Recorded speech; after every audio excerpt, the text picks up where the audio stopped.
Welcome to today's presentation, Getting Ready for Chef Client 14, Tips, Tools, and Examples for Migrating from Chef Client 12.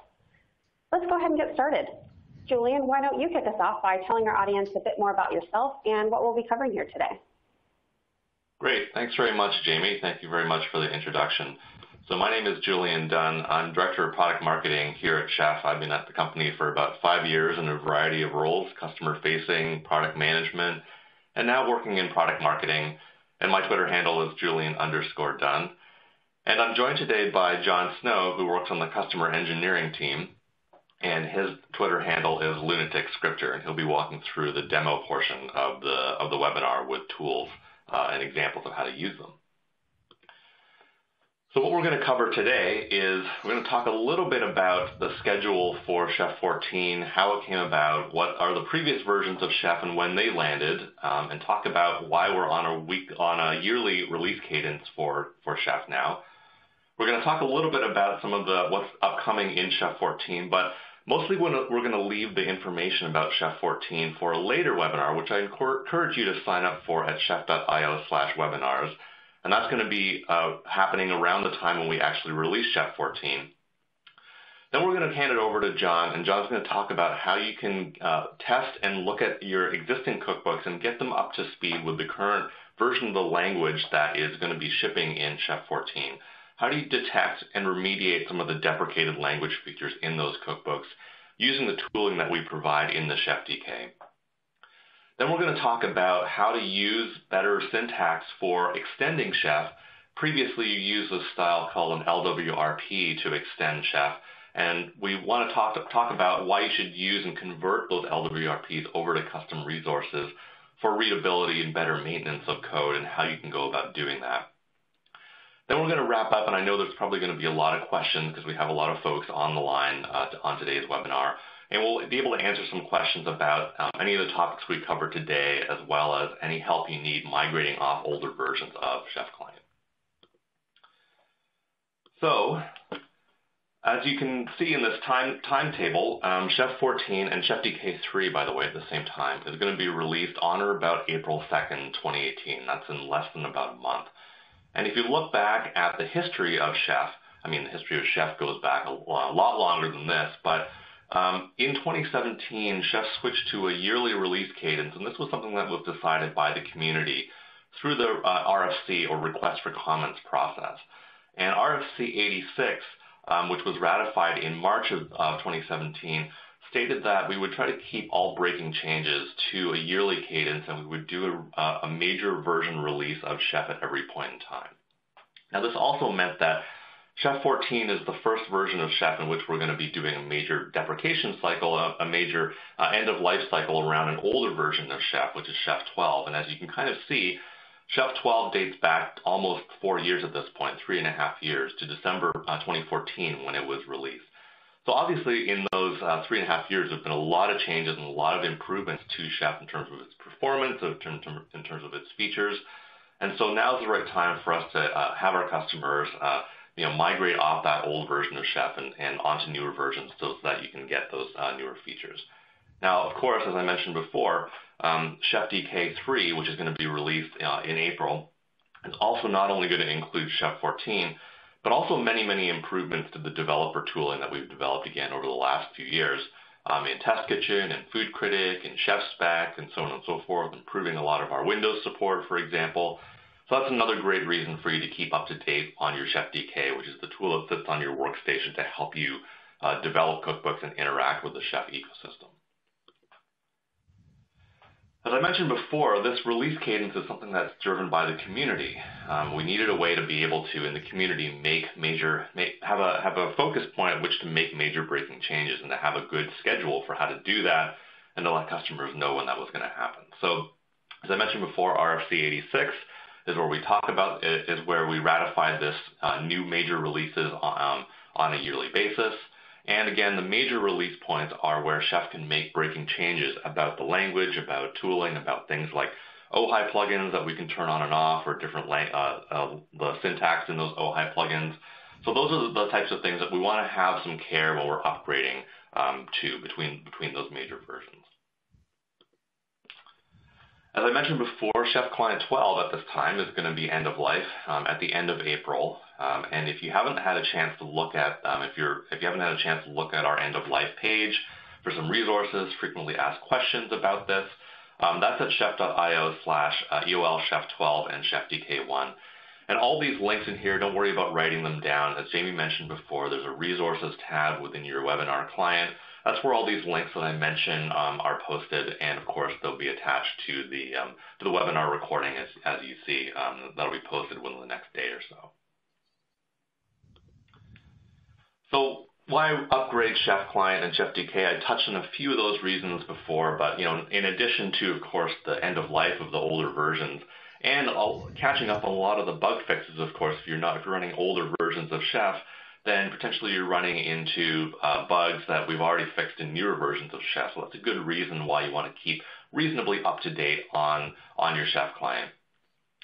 The other major move that we've been making over the last few years is to just build more things into Chef. And that's a major theme that you'll see in Chef 14 coming out, which is, hey, if we want to do common operating system and infrastructure automation type of jobs within Chef, we shouldn't have to download cookbooks to do those sorts of things. Here, examples of those things are, if I want to set up package repositories, if I want to manage Windows features, if I want to manage my apt config, if I want to do things like interact with a homebrew package manager. These are all types of things that we want to just build directly into Chef so that you can get started writing your cookbooks for your own specific use case right out of the box without having to worry about dependencies like a Yum cookbook or an apt cookbook or that dreaded Windows cookbook. These are things that we should just be able to do on day one. Again, we'll cover more of this information and the specific resources that we've added over the last few years and the specific new ones that are going to go into Chef 14. In that What's New in Chef 14 webinar that I mentioned, you can register for that at chef.io/webinars. The other thing that we've been making easier over the last few years is, again, this notion of making it really easy to extend Chef. And this is what we used to call LWRPs, but we now call custom resources. And it's a different name primarily because the syntax and the way in which you do this and the syntactic sugar is different, and it's much easier for you to understand how to do this without a lot of sort of nonsensical boilerplate that older versions of Chef used to have. Of course, as the Ruby ecosystem has evolved and as Ruby has improved their performance on a variety of operating systems, including dramatic performance improvements on Microsoft Windows, if you're particularly on Windows, it's a great reason to keep up to date on running versions of Chef because newer versions of Ruby like 2.4 or 2.5 have just a lot better performance on Windows, reducing the time to execute commands like knife or even Chef Client by orders of magnitude. So that's another great reason why you should keep up to date on your Chef Client. The other thing is that operating systems, as we've seen over the last few years, have moved mostly to a 64-bit only model. And that has, especially on a Windows type of environment, if you're running an older 32-bit version of Chef, can lead to some issues when you're looking at doing things like examining registry keys or things that sort of cross that 32 to 64-bit boundary. So for example, if you're running 32-bit Chef Client, you don't have access to the 64-bit registry, and you don't have access to the 64-bit Windows system directory, for example. So that can cause some problems when you're trying to do some automation on modern operating systems that are 64-bit only. And so going forward, Chef Client is 64-bit only to deal with those compatibility issues and just to improve performance and compatibility generally. Finally, as I mentioned before, the newer ChefDKs have a lot more features, a lot better support for testing on Windows, for example, being able to use Hyper-V as a testing system to fire up your test kitchen VMs and things like this if you're on a Windows environment. So these are all things that we've, incremental improvements that we've made over the last few years that are really compelling reason, particularly if you're on Windows, to keep up to date on these versions of our products. All right, so at this point, I'm going to turn it over to John Snow, who's going to talk to you and show you some of the tooling that we have available within the ChefDK and the Chef ecosystem to help you get your cookbooks up to scratch and up to speed for testing and using them with Chef 14. So, John, why don't you take it away? Great, thanks, Julian. So, like Julian talked about, we have a lot of really great tools inside of the ChefDK that help us test our cookbooks. And one of those tools that I want to highlight first is Test Kitchen. And Test Kitchen provides a testing harness that allows you to execute your Chef code on one or more platforms in kind of isolation. And when I say that, like, you can actually spin up a server on your local workstation and then test all of your chef code right there. So as you start prepping for this migration to both Chef 13 and Chef 14 and off of Chef 12, Test Kitchen is going to be one of your best tools to help with that. So let's take a look at an example. So chances are pretty good that right now, what you have is if you're on Chef 12 right now, you probably had to pin a version of Chef in your Test Kitchen environment. And the way that you would do that is you would provide this property or product underscore version property, and then pin it to the latest version of Chef 12. And I'm going to go ahead and demonstrate kind of what that looks like.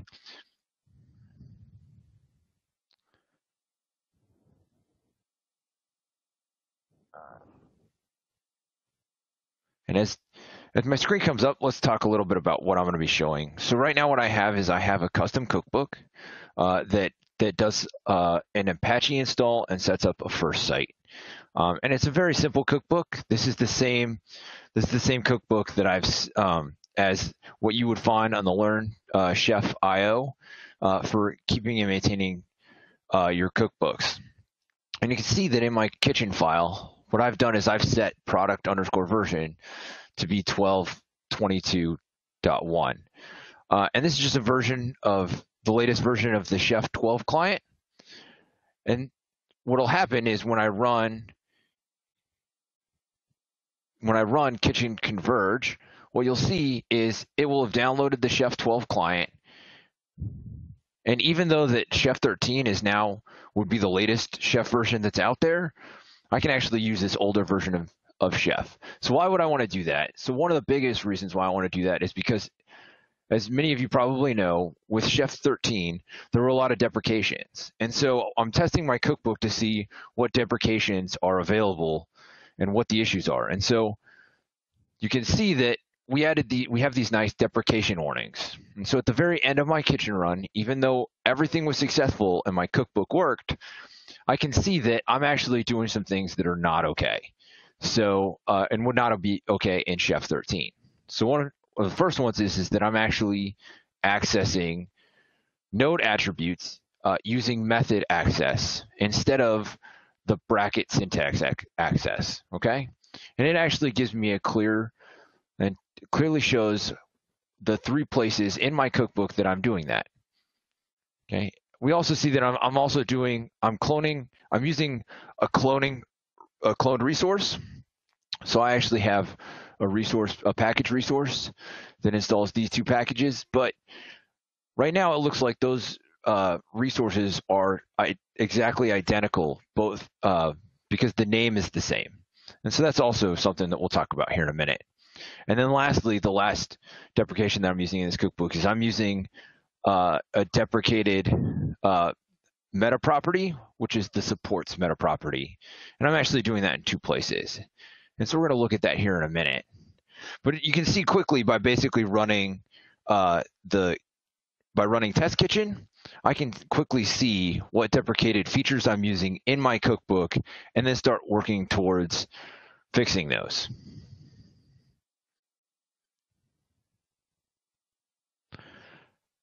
So next, now that I basically have seen kind of what deprecations I have, what I really want to do is I want to make sure that my cookbook fails when I have those deprecations.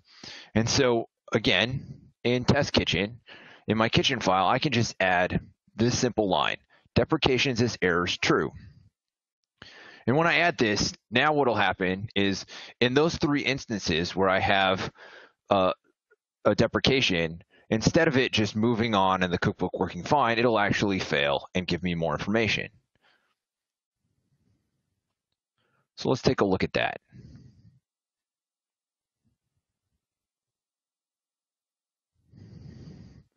So you can see I'm back in my cookbook and I'm in my kitchen file, and I'm going to go ahead and uncomment this section out, okay? And now once I've uncommented that section out, now what I can do is when I run kitchen again, we can see that it converges But then all of a sudden I get an error, and I actually get a compile error, and we can see that what I was doing is that method access for node attributes, it now fails, and I can now clearly see that, yep, sure enough, right here, I'm using the node.site.name, and that's not going to work. So let's go ahead and fix those 3 deprecations. So I'm going to come into my cookbook, and I'm actually going to comment out this section, and you can see that the right answer, the way to fix this is instead of having it be dot syntax, I'm using that bracket syntax. So now this should pass. We're going to move on to the next one. So again, when we ran Kitchen the first time with the deprecations as warnings, we saw that I was doing resource cloning. And what resource cloning is I have this variable, and then I'm doing it, I'm iterating through that, but the package name for both of those package installations is going to be the same. So this resource looks like it's the same resource. And so you can fix that a couple of ways. The first way that we could fix that is like this. And what I do is here where I'm iterating the variable P, I could just add that into the resource name. But since I'm not using any other properties for package, an easier way to fix this is to just use the package resource ability to take an array. And now this will look like 2 resources and is much cleaner. Lastly, the last deprecation that I had is that supports meta property. And so the easiest way to fix this is to just come down here, and those properties exist for the user resource, and just pull those out of the support section. So those were the 3 deprecations that I had. And so now what I'm going to do is I'm going to save it. And what I should see happen when I run my kitchen test is if I run kitchen again and I scroll through, what I should see is no deprecations. And so now I'm pretty confident that my cookbook is ready for Chef 13. But I really want to make sure that my cookbook is 100% ready for Chef 13. And so what I really want to do is actually test it with Chef 13. And so what I'm going to do now is I'm going to actually make sure that I set the product version for Chef 13. Now, because Chef 13 is the latest stable build, I don't have to actually specify product_version. What I could do is I could just comment out this line and let it pull the latest stable build. Now, when Chef 14 becomes the latest stable build in April, then I would need this line still because I still would like to test with Chef 13. But let's take a look at what this looks like.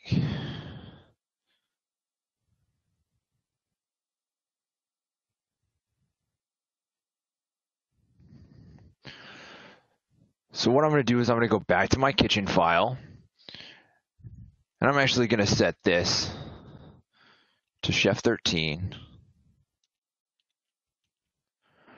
And I'm also going to comment out the deprecations as errors as true. And the reason I'm doing that is I'm pretty confident that my cookbook is going to work for Chef 13, but I'm not sure whether or not I have any deprecations in my cookbook for Chef 14. And so I don't really want it to fail right out of the gate. So what I'm going to do is comment that out. So now we see that now because during this kitchen run, you have to install a new Chef client, I will have run a kitchen destroy and then run a kitchen converge. But for the sake of time, this has already been built. So you can see that it already started the Chef 13 client. And if I scroll down to after my cookbook successfully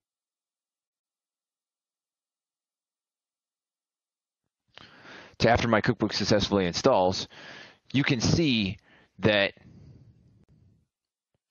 sure enough, I have another deprecation. And here I have a deprecated feature used where I have a homepage property in my custom site resource, and it needs to actually be new underscore resource dot homepage. So to make sure that my cookbook is now ready for Chef 14, I should probably fix that. So I'm going to go into site, and you can see that right here I'm using this homepage property. So this one is just as simple. I'm just going to uncomment that and do new underscore resource dot homepage.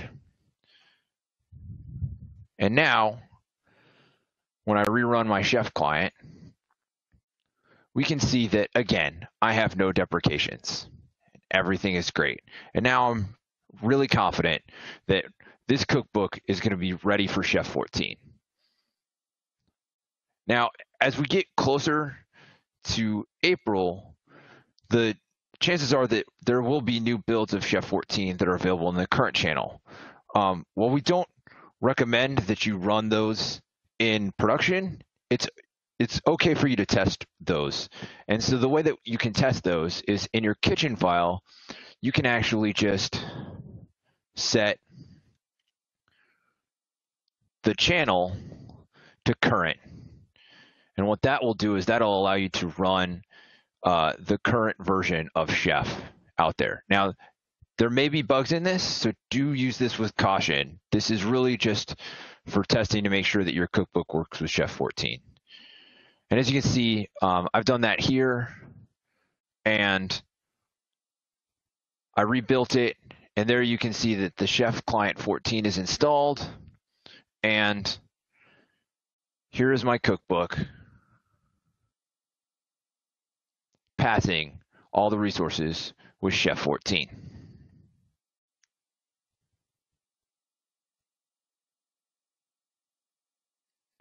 So that's how you would test things with Test Kitchen, but oftentimes that we have a lot of cookbooks in our environments. And so sometimes it'd just be a little bit easier to test things if we could just run a linter and test and see things. So what we have is we have a Foodcritic that also comes with the ChefDK. And Foodcritic is a helpful linting tool that you can use to check your chef cookbooks for common problems. And right now, it has about 104 built-in rules, and those range from simple style inconsistencies to things that are really difficult to diagnose, such as deprecations for Chef 13 and Chef 14. So Foodcritic also has some really great things as well in the fact that it has the ability to tag stuff. So if you use -- tags, you can actually tag things for deprecated or Chef 13 or Chef 14 to help you sort through some of those warnings. So what I have here is I've reverted all of my changes but one, which is the user resource deprecation using that meta property. And you can see that I've ran on that cookbook, I've ran Foodcritic once. And I have a lot of syntax errors in this cookbook that I probably should fix. But what I really care about is that Chef 13 deprecation. And so by running Foodcritic -- tags Chef 13, you can see that I bypassed some of those syntax and quickly was able to identify that I do have. So great. Now that we've basically have seen how we can test with our cookbooks, let's take a minute here to talk about migrating from lightweight resource providers to custom resources. So as Julian talked a little bit about this, but it's good to cover is what are custom resources? So custom resources are reusable components, but the best way to think about custom resources are they're the things that aren't quite in Chef Client yet, that are like that you want to do that are similar to a standard Chef resource. For example, like this My Bitcoins, where I'm using a simple custom resource that may take some action in the background, but I can easily identify what it's trying to do. Okay? So let's talk about why our custom resources, like what are the improvements over lightweight resource providers? So one of the biggest improvements that I like is that it's all in one file. And that makes it easier for everybody who's reading your cookbook or trying to figure out what's going on. It's also greatly simplified DSL because it used to be that in lightweight resource providers, you had to add things like the Y run supported or not, or use inline resources if you wanted to use chef resources inside of your lightweight resource providers. And then also another huge benefit is you don't have to say lightweight resource provider, which is great. So let's take a look at a lightweight resource provider. So this is a simple little lightweight resource provider, but you can see that this is broken into two files. One file that's in the resources folder that has a default action defined, actions, and then attributes. And then another file in the providers folder that shows what the actions are actually taking. And that can be confusing because you have to bounce between the two files as you're trying to figure out what's going on to figure out what the attribute is allowed, what the default for the attribute is, and then how is that attribute used in the file. So a simplified, what it looks like now is a single file in the resources folder that has the properties and then the actions and how those and what takes place to make things actually that resource work.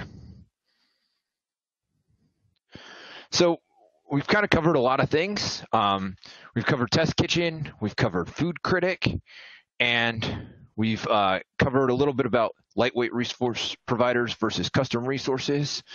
And I'm going to go ahead and hand it back to Julian, and he can kind of wrap up and we can do questions and answers. Great, thanks very much, John. Great, thanks for the demo. So as we mentioned before, just to wrap up, Chef Client 14 and ChefDK 3 are going to be released on or about April 2nd.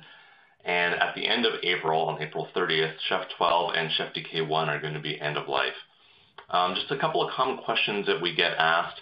Do I need to upgrade my Chef server at the same time as I upgrade my Chef Client? No, you don't. The integers, the fact that things are, the Chef server is currently number 12 is just a coincidence. So it's a labeling thing. It has nothing to do with the version of the Chef Client that you're running. You do not need to upgrade your Chef server. It's still a good time to think about doing that as well, just to keep current with versions of the Chef server that also have their own improvements. And so we're going to be running a webinar within the next couple of weeks, which you can also register for at chef.io/webinars. That's going to be hosted by Irving Popovetsky and Josh Hudson, who are on our customer engineering team. And they're going to talk about tools, tips and tools for keeping your Chef server nice and tidy, cleaning up old data in preparation for you doing an upgrade, especially if you've been running a Chef server for a number of years. John covered Test Kitchen, showed how you can use Test Kitchen with Foodcritic to be able to detect and repair those deprecations. If you want to revisit some of those demos, if you want to do that on your own cookbooks as well, there's a track on Learn Chef Rally, so learn.chef.io, that'll help you be able to do that and walk through an example cookbook at your own pace. And then finally, John covered why you should migrate to custom resources from the older LWRP style. Just makes your code much cleaner. It's easier for folks to understand as to what you're doing, and just has a lot more syntactic helpers there to help you be able to use and extend Chef for your own needs. So let's go to the Q&A and let's see what kinds of questions we have that we can answer. So let me take a few that I picked out while John was talking that I can go ahead and answer. So have there been any improvements to have fewer conflicts between Foodcritic and RuboCop? Should we prefer one over the other? So actually what we recommend instead of using RuboCop is to use the cook style set of rules. Cook style is with the newer versions of the ChefDK, which is effectively configuring RuboCop to use sort of commonly accepted rules for authoring cookbooks. There might still, I think somebody else mentioned, there might still be some conflicts between Foodcritic and Cookstyle, and there definitely shouldn't be those conflicts. So if you see those conflicts, definitely feel free to open an issue on the GitHub where you do see them, or get in touch with your customer success engineer if you want to, if you're a commercial customer. Let's go to the next one. Custom resources. Why-run is showing custom resources is not supported. How do you make it dive into them? So Why-run has not been a recommended style of, I mean, it's there for sort of backwards compatibility, but it's not been a recommended style or mechanism of using Chef for a number of years. And the reason is because Why-run cannot fully determine until you actually run Chef client for real whether or not certain resources are going to be run. So in contrast to investing more time in Why-run, over the last few years, we've spent a lot of time working on the testing ecosystem, and particularly improving something like Chef Spec to be able to descend into custom resources and evaluate them in that context, isolated from your production environment, because it's very easy to typo and type Chef Client instead of Chef Client - Why-run, and then you're actually converging the nodes. So that's why we don't recommend using Why-run anymore from that point. We had a question here about inability to upgrade to Chef 13 because there's some deprecations on the Push Jobs cookbook. Thank you so much for alerting us to that. We thought we had gone and upgraded all the cookbooks within the Chef Cookbooks organization that we maintain, but clearly we overlooked something, so that's something that we're definitely going to look into. Thank you very much for letting us know about that. Let's see what else. Has Chef taken some steps to align the available Chef Foodcritic deprecation notices with the available deprecations? So is it viable to include the same deprecations in Foodcritic so that I don't need to run a full kitchen stack for the list of deprecations? Yes, if you have a look at the Foodcritic website, that's foodcritic.io, you'll notice that we have engineers that are busily at work. And if you haven't looked at Foodcritic in a number of years, you'll notice that there are actually somewhere in the neighborhood of 100 Foodcritic rules, and a lot of those have to do with those deprecations that we mentioned before. So the idea is that you have faster feedback on something like this, rather than having to run a full kitchen converge, which takes a very long time in order for you to do that. So of course the objective is to try and catch most of those deprecations upfront locally on your workstation when you're doing that kind of testing, instead of having to do a whole converge on a test VM. Maybe this one, John, can take. We've got a question. Can you talk again about the Foodcritic -- tag syntax to detect deprecations? John, would you mind reiterating what you said about that? Yeah. So if you look at foodcritic.io, there's each of the rules has have tags associated with them, and so often, like, and I'm actually going to look, there's tags like style, attributes, strings, deprecated, Chef 13, Chef 14. And so then you can just, by using that -- tags, what it does is when it runs Foodcritic against the directory, it filters out only the rules that have that tag associated with it and only displays those in the terminal. And that can be super helpful when you have a lot of Foodcritic issues. Or you're searching at a high directory, like let's say you're searching at your root cookbooks directory, that it'd be nice to filter through, and that's what that tags allows you to do. Great, thanks, John. Let's go to some other questions. We have a question about pulling in third-party cookbooks from the supermarket. Would those get linted with Foodcritic, or will we have to run Kitchen to vet those too? Yes, you can definitely run those with Foodcritic to make sure that they're compatible. You'll also notice that within Supermarket, again, over the last few years, there's a function that's in there that actually runs Foodcritic when people upload cookbooks and do some kind of quality testing and things like that. So that's a way that you can look to see if the maintainer of that cookbook is actually upgraded or is continuing to maintain their cookbook for compatibility with newer versions of Chef. Would Chef 14 come with new resources, for example, manipulating files with XML, INI, that sort of a thing? Not specifically those resources, but again, we'll cover all those new resources in the later webinar that community engineering team and community engineer Tim Smith is going to be covering. And again, that webinar, if you want to register for it now, that's at chef.io/webinars. Can I detect Foodcritic issues automatically with Jenkins? Does it return an error code in case of deprecations detected? I believe it does, John. Can you confirm whether it exits with a different exit code if there's deprecations? I would have to check. I think it will actually show up in the terminal as the error code. We do in a lot of the community cookbooks, I know we do run a Foodcritic check against them.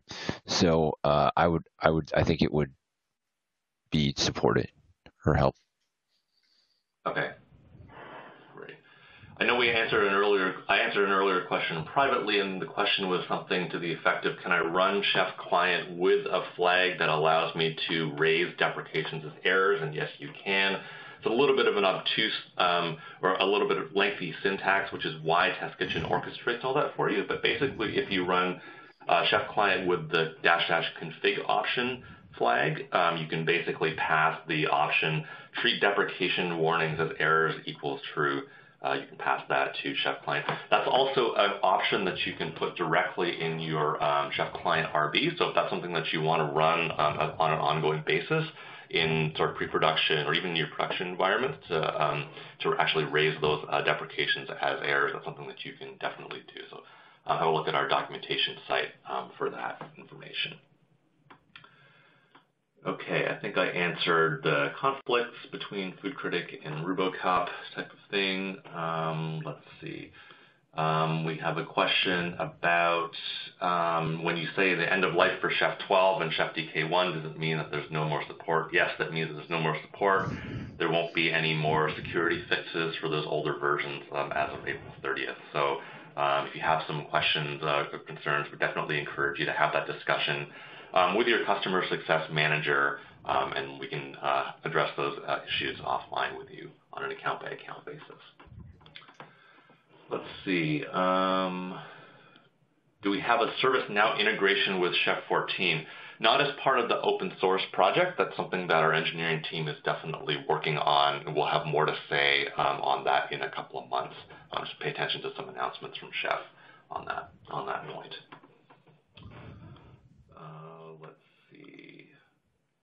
So I can take one. I can see that can we upgrade directly from Chef Client 14 from Chef 12, or do we need to step it up to Chef 13 first? And you can go straight to Chef 14. I just strongly recommend within your testing that you try Chef 13 first, because again, there's deprecations that are in Chef 14 that are not listed as warnings inside of Chef 12. And so to make sure that your cookbook isn't going to fail prior to going to Chef 14, it's probably a good idea to at least run a test on Chef 13 first. Great. Thanks, John.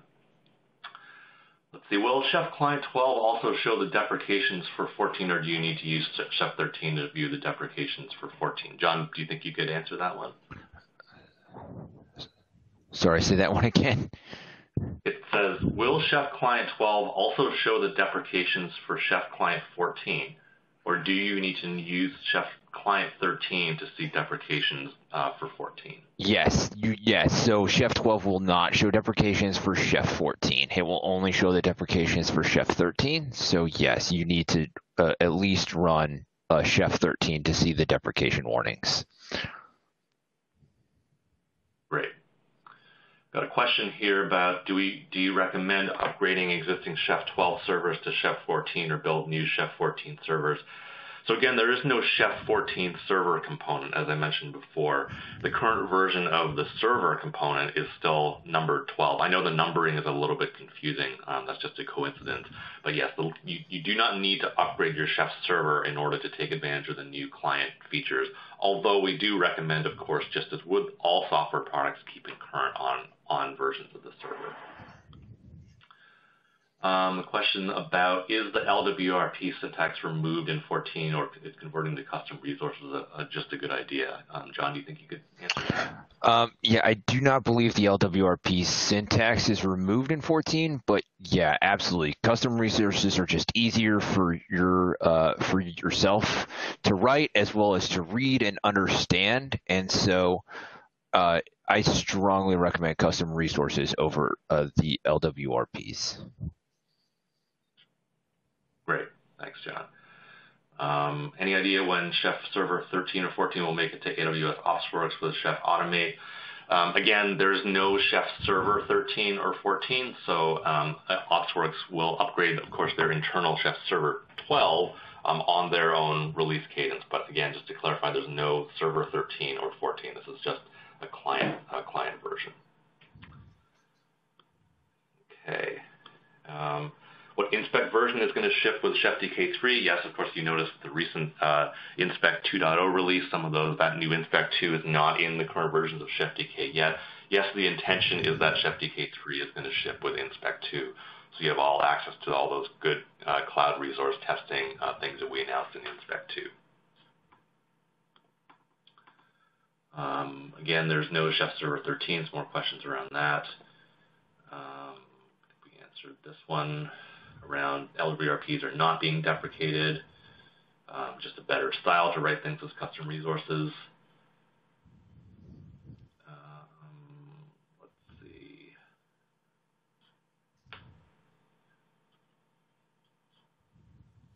Will there be any further Chef 12 releases prior to the end of life? Not likely. We released a version of Chef Client 12 last week just to catch up on a few things around detection of, let's say, newer Docker versions and some EC2 instances and things like that. So it's not likely there will be any more Chef Client 12 releases prior to that end of life. Let me see. Does Chef provide any service to ensure cookbooks residing on the supermarket support particular versions of Chef? So as I mentioned before, there's that linting functionality that's within the supermarket. So if you look at the quality tab, that basically does some quality checks. And one aspect of those quality checks is, again, compatibility with versions of Chef and things like that. So giving that quality score, that's, again, how we signal through the supermarket whether or not cookbooks are good quality for people to consume for particular versions of Chef. We got some questions around cloud integrations. Are there any changes to cloud integrations as part of this upgrade? Not exactly. Of course, there's newer versions of the cloud plugins for things like Knife. Again, we've made changes to them over the last few years to catch up with to keep current with what cloud providers are doing. So again, without upgrading to newer versions of ChefDK, you wouldn't be able to get those capabilities. Yeah, there's no major changes to cloud providers, just feature improvements as cloud providers launch new features. Updates to Knife, no major updates to Knife other than the ones that I mentioned before. Let's see. What is the way in which we can upgrade all the nodes of your Chef client at the same time? We didn't actually cover that in this webinar, but we do have a track on Learn Chef Rally that covers that and talks about how you can use the Chef Client Updater cookbook to do that, to mass upgrade versions of Chef clients, or getting Chef to upgrade itself. So I definitely recommend that you go ahead and check that out on Learn Chef Rally. Just search for that Chef Client Updater cookbook.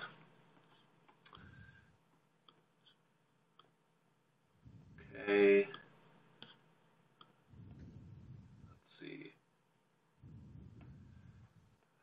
When will there be a Chef Server 13? There's no plans to have a new Chef Server 13. Again, usually you use major versions to signify changes in something like a software version. And Chef Server is relatively mature at this point. There's not a lot of things that we anticipate, from a major feature breaking change standpoint, adding to or removing from that Chef Server. If and when that does happen, if and when we do make major breaking changes to something like Chef Server, that's when we would increment and change that version of Chef Server. But at the current time, there's no plans to have a Chef Server 13. Okay. Let's see. Are Chef definitions being deprecated? They're not recommended, partly because of the notifications. Notifications get pretty hairy when you're using something like deprecations, or definitions, I should say, which is why we've invested so much time in the custom resource syntax. And as you can kind of see, a custom resource is just as easy to write as a definition, is more of a current way of doing that sort of an abstraction, and has a similar syntax to the way definitions used to work. So definitely definitions are still there for people to use, but we definitely do not recommend that you use definitions anymore. You should use custom resources and migrate your LWRPs and your definitions to custom resources for sure. Questions about Do heavyweight resource providers remain the same? Yes, they do. If you're extending the classes directly using classes that you're writing by hand in the libraries directory, you can continue to do that. Although we think that, and what we've observed is that because the custom resource syntax is now so good and it provides just an easier readable style for folks, that a lot of folks are actually minimizing the number of full-blown Ruby classes that they're writing in the libraries directory and just using the custom resource mechanism to extend Chef. Okay. John, anything you spot here that you want to take and answer? Yeah, do we have sample cookbooks compatible with Chef 14 on the Chef site? So I would have to check on that one, but as we move closer to April, the community cookbook team will continue to basically make sure that the cookbooks that Chef has, that we will work hard to basically make sure that those are compatible with Chef 15 or Chef 14 prior to April.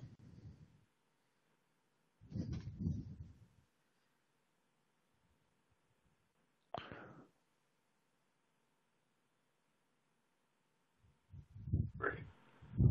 What's the relationship between Chef Client and the ChefDK? I understand ChefDK contains the Chef Client, but what drives the decision with respect to what version of Chef Client gets put into a particular version of the ChefDK? Again, you'll notice that because ChefDK, the reason for the major version change of ChefDK is, again, because there's a breaking change in the tool that goes into the ChefDK, which is the Chef Client. So that's the reason we're up-revving the DK at the same time. So in terms of how those are related in terms of the release cadence, as ChefDK 3 as newer versions of Chef Client 13 get released for bug fixes, for features and things like that, you can expect newer versions of the ChefDK to also be released. So they're generally pretty tied closely together, and the versioning is reflective of whether or not there's breaking changes involved. Right, I see one. Are there pre-release Chef 14 clients that we can download and where? And the answer is yes. Right now, there are some pre-releases of Chef 14. If you go to the downloads.chef.io, click on Chef Client, and then click on the Current tab, you'll see Chef 14. Or if you want to set it in your kitchen file, you just have to set channel :current under your provisioner, and that will get you the latest version of the Chef 14 client.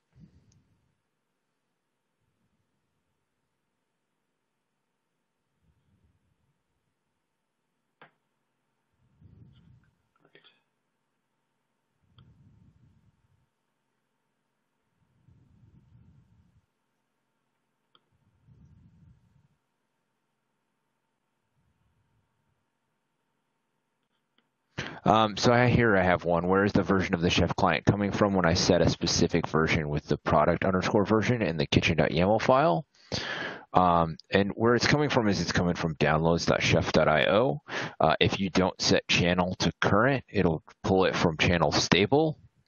And so if you were to go to downloads.chef.io / and then to the Chef client, you can see all of the available versions in the stable channel, as well as if you click the current tab, all of the available versions in the current tab.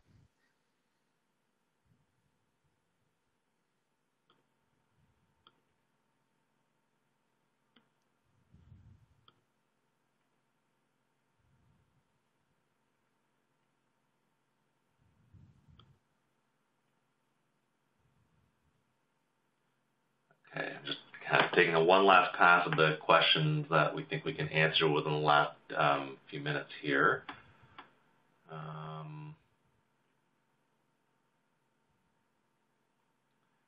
Maybe have a look at this one, John, about when I have a custom resource, I want another resource to notify my custom resource. Is there ways to make a custom resource notifiable? How do you do that? Couldn't find information in the Chef documentation.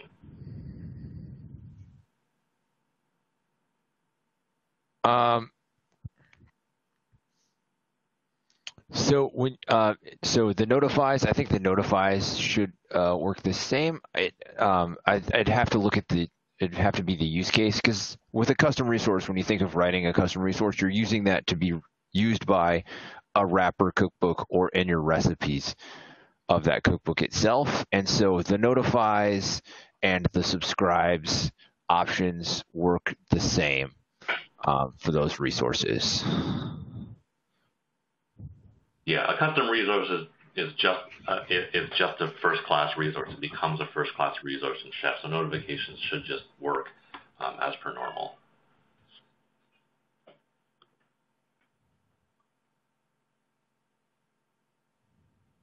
Okay.